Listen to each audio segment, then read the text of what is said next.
బ్రహ్మం గారి కాలజ్ఞాన ప్రకారం 2025 ప్రథమార్థం మార్చి నుండి జరగబోయే ఈ 5 సంఘటనలు ఇవే. కలియుగంలో రోజులు గడుస్తున్న కొద్దీ బ్రహ్మంగారు తన కాలజ్ఞానంలో చెప్పిన విధంగా ఎన్నో విషయాలు జరుగుతూ వస్తున్నాయి. మరికొన్ని రాబోయే రోజుల్లో ఖచ్చితంగా జరుగుతున్నాయి. బ్రహ్మం గారు తన కాలజ్ఞానాన్ని ఒక్కసారే చెప్పలేదు. వివిధ సందర్భాల్లో వివిధ వ్యక్తులకు కాలజ్ఞానాన్ని బోధించారు. వాటిలో కొన్ని గ్రంథస్థం కాగా మరికొన్ని మాత్రం రహస్యంగానే మిగిలిపోయాయి. భవిష్యత్తుని తన మనోనేత్రంతో ముందుగానే దర్శించిన బ్రహ్మంగారు రాబోయే రోజుల్లో జరగబోయే వింతలు విశేషాల గురించి ఈ వీడియోలో మనం తెలుసుకుందాం. 2025 పాల్గొన శుద్ధ పాడ్యమి నుండి ప్రపంచ దేశాల్లో కల్లోలాలు చెలరేగడం ప్రారంభం అవుతుందట.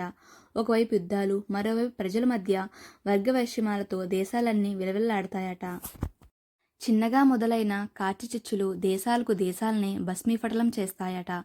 అగ్రరాజ్యం వింతపోకడంతో చులకన అయిపోతుందట. యుద్ధాల వల్ల బంగారం, ముడిచమురు ధరం విపరీతంగా పెరిగి సామాన్యులకు అందుబాటులో లేకుండా అవుతాయట. కాసు బంగారం ₹1,00,000 దాటిపోతుందట. ఈశాన్య దేశాన కొత్త రోగం ఒకటి వచ్చి పడి చప్పుడు లేకుండా చాప కింద నీరులా దేశానికి మొత్తం పాకిపోతుందట. ముందులేని ఈ రోగం వల్ల ప్రజలు ఒంటిమీద బొబ్బలు లేచి అర్ధనాదాలు చేస్తూ చనిపోతారట. 2025 సెప్టెంబర్ నెలలో భారతదేశానికి తూర్పున ఉన్న సముద్రంలో సుడిగాలి ఒకటి పుట్టి అది ఉప్పెనలాగా విరుచుకుపడి తీర ప్రాంతాన్ని మొత్తం అతలాకుతలం చేస్తుందట. ఒకవైపు ప్రజలు తుఫాను వరదలతో అల్లాడిపోతుంటే మరోవైపు కొన్ని ప్రాంతాల్లో తాగడానికి చుక్క నీరు లేక తీవ్ర దుర్భిక్షాన్ని అనుభవిస్తారట. 2025 శ్రీ విశ్వవాసునామ సంవత్సరం ఆషాఢశుద్ధ అమావాస్య మొదలుకొని దేశంలో వింతలు విశేషాలు సంఘటనలు జరగడం మొదలవుతాయట. సముద్రం ఉన్నట్టుండి ముందుకు వస్తుందట. రాత్రికి రాత్రి తీరం ప్రాంతం అంతా మునిగిపోతుందట. ద్వాదశ నాటి రాత్రి భూమిలో తీవ్ర అలజడి చెలరేగి తీవ్ర భూకంపం సంభవిస్తుందట. కనీవిని ఎరుగని రీతిలో వచ్చిన ఈ ప్రకృతి విలయం వల్ల ఎంతోమంది ప్రాణాలను కోల్పోతారట. ఆకాశం ఒక్కసారిగా రంగులు మారుతుందట. పిడుగులు వర్షం కురిసి ఎంతోమంది చనిపోతారట.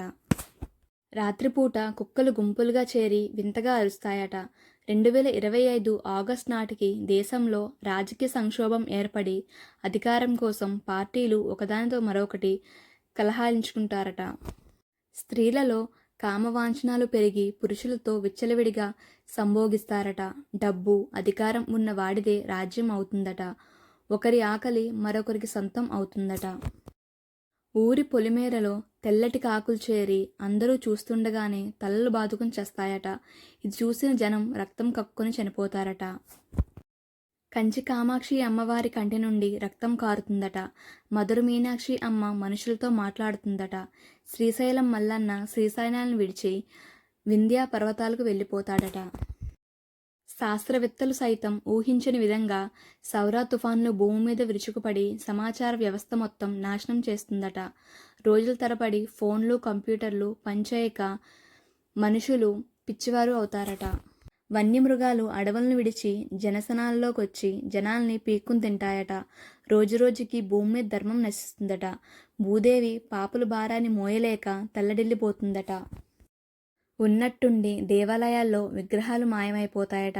తిరుపతి వెంకన్న కుడిభుజం అదురుతుందట.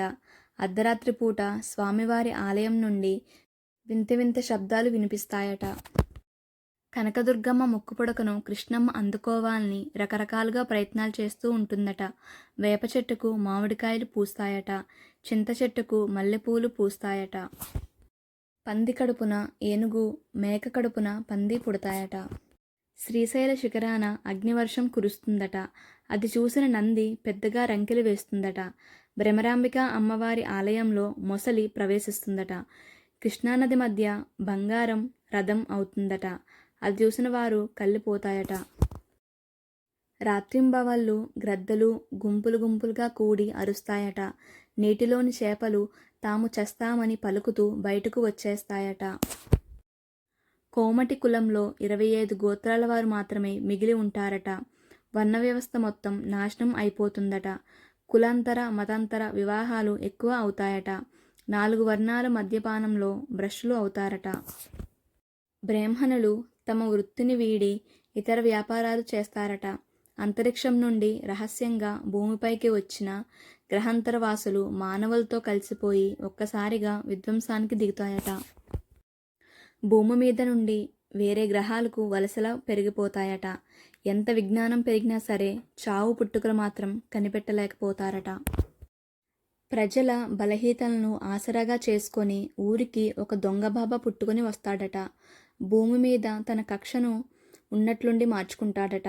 దీనితో వాతావరణంలో ఉన్నట్లుండి పెనుమార్పులు సంభవిస్తాయట.